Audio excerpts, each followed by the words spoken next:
Terima kasih. Sebetulnya latar belakang Football is Back itu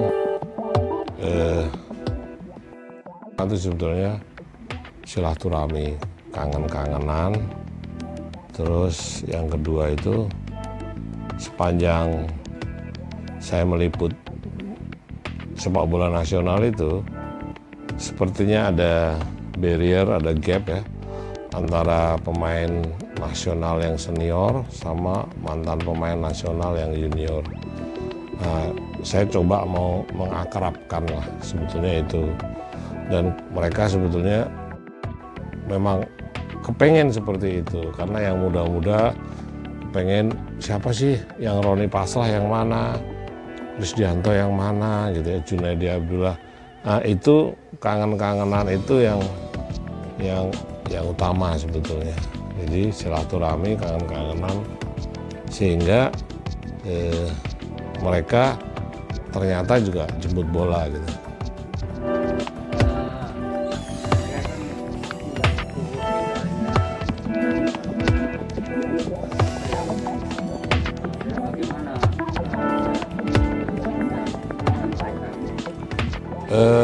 Sebetulnya kuncinya di tempat dulu ya, maksudnya ketika saya rapat sama pentolan legenda itu, Krisdianto, David Sulaksmono, Berti Tutuarima sama Marcelli, itu pada saat kita rapat sebulan 2 bulan yang lalu itu yang nomor satu itu adalah tempat sebetulnya. Ketika tempat itu ada, ya kan, baru kita nyusun jadwal. Nah, ketika setelah kita rapat, saya kebetulan telepon-teleponan sama Gede Widiade yang mengelola lapangan sepak bola MBAU. Ternyata sambutannya luar biasa. Jawabannya itu, pokoknya gratis kabeh. Sampai rasa mikir apa-apa kalau itu bisa terlaksana. Kalau memang itu terlaksana, udahlah semuanya tak beresin. Itu kata-kata Gede. Rapat berikutnya kita menentukan tempat. Kira-kira waktu itu karena melihat PSBB, pandemi, aturan dari DKI Jakarta gitu ya, kita berpikirnya itu pertengahan Juli kira-kira sudah ada transisi lah gitu ya.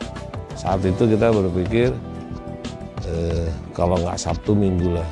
Nah ketemulah ketika kita ngobrol Sabtu tanggal 11 itu akhirnya sepakat. Tapi sebelum tanggal 11 itu diputuskan, saya konsultasi dulu sama Bambang Nurdiansyah yang saya tawarkan mau nggak ikut terlibat jadi pelatih Garuda Indonesia namanya waktu itu. Terus wah siap banget, nggak ada masalah, pokoknya semuanya pasti itu mau gitu ya. Terus saya akhirnya memilih untuk pelatih Primavera Bareti itu Rahmat Darmawan. Ternyata nggak sampai 1-2 hari gitu ya Rahmat Darmawan siap. Besoknya nama-nama pemain Bareti Primavera itu sudah tersusun gitu loh. Waktu itu sudah ada 14 pemain Bareti yang ada di Jakarta dan sekitarnya. Kira-kira itu awalnya gitu. Kemarin saya kan ketemu beberapa pemain senior, mereka seharusnya yang pertama mereka senang sekali acara ini, seharusnya menurut mereka yang mengadakan ini adalah PSSI, tapi ternyata harus orang swasta seperti Tirtono, karena saya tidak ada kepedulian. Gimana pendapat Pak Jojo?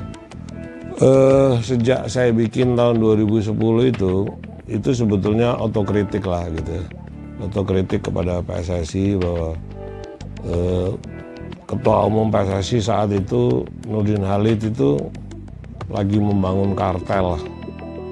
Jadi kita berpikir teman-teman jurnalis veteran pasti nggak akan berpikir bahwa mereka mau menyentuh hal-hal yang lebih sosial gitu ya, karena biasa kalau mafioso sulit sekali bersosial ya.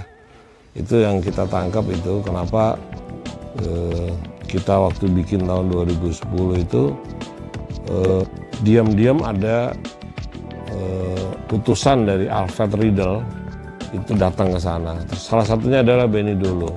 Itu datang lihat apa yang dibikin saya dan teman-teman. Terus tahun 2016 kemarin, awal 2016, itu Indonesia sedang dihukum oleh FIFA dan pemerintah Indonesia. Nah, kita mau mencoba waktu itu momentum itu bisa dijadikan panggung buat calon-calon ketua umum PSSI. Itu pun juga nggak ada yang tertarik gitu. Nah, kalau yang kemarin itu sama saja sebetulnya. Sampai hari ini tidak ada satupun ketua umum PSSI yang peduli. Dan itu sebetulnya itu adalah pekerjaan yang mudah, sangat mudah buat PSSI. Karena sejarah sepak bola nasional di zaman saya itu zaman Cardono, itu yayasannya Cardono sepak bola nasional itu dia bisa memberi jaminan dana 100.000 seumur hidup untuk 18 pemain tim nasional 87 peraih medali emas pertama SEA Games, dan kemudian tahun 91. Nah, kita sebetulnya mau memberi inspirasi kepada ketua umum sama pengurus PSSI sekarang. Ini loh, dulu tuh ada seperti ini. Di zaman dulu tingkat kesulitan, sponsorship, semuanya nggak ada. Tetapi bicara hati nurani, jiwa sosial, ketua umum PSSI zaman dulu lebih peduli gitu. Timbang yang sekarang lebih glamor, duit gampang dicari, sponsor dapat mudah dicari, tetapi peduli sama mantan-mantan pemain yang pernah membela dan mengibarkan bendera merah putih justru nggak pernah dipedulikan.